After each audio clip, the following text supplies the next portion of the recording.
1 চামচ সর্ষে, 1 চামচ পোস্ত, 2টো কাঁচা লঙ্কা আর একটু আদা দিয়ে ভালো করে পেস্ট করে নিয়েছি। সাবিত্রীর রান্নাঘরে সর্ষে বড়ার ঝোল রান্না করে দেখাবো। 1 বাটি ছোলার ডাল সারা রাত ভিজিয়ে রেখেছিলাম, সেগুলো একটা মিক্সিং জারে ঢেলে দিলাম। 1 ইঞ্চি আদা, একটা কাঁচা লঙ্কা দিয়ে একটু জল দিয়ে ভালো করে পেস্ট করে নিলাম, একটা বাটিতে ঢেলে নিলাম।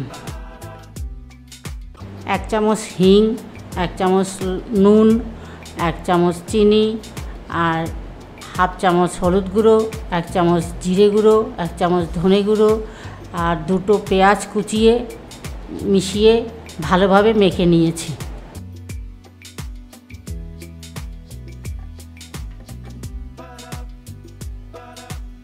ডাল ভালো করে মেখে সেটাকে গোল করে একটা চ্যাপ্টা আকার দিয়েছি।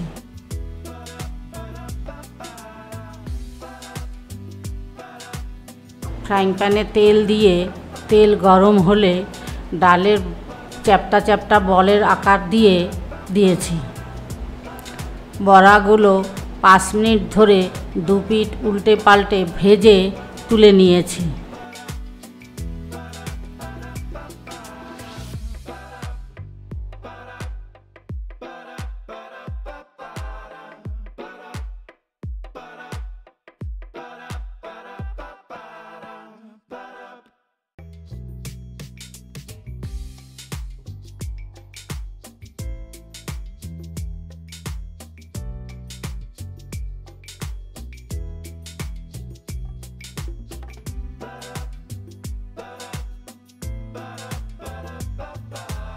কড়াতে তেলের মধ্যে একটা তেজপাতা, 1 চামচ জিরে, একটু হিং আর একটু লবণ দিয়ে নেড়ে চেড়ে সর্ষে পোস্ত বাটাটা ঢেলে দিলাম।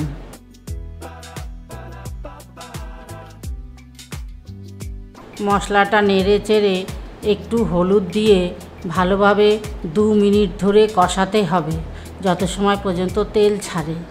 কষানো হয়ে গেলে নাড়াচাড়া করে জল দিয়ে আবার 2 মিনিট ঢাকা দিয়ে রাখতে হবে।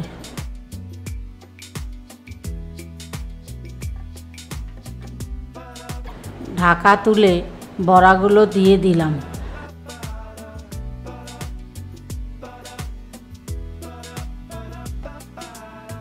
আর 4টে কাঁচা লঙ্কা দিয়ে ভালোভাবে ঢাকা দিলাম 5 মিনিটের জন্য।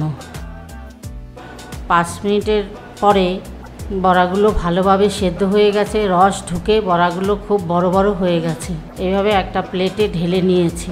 বড়া আর সর্ষের ঝোল তৈরি হয়ে গেছে।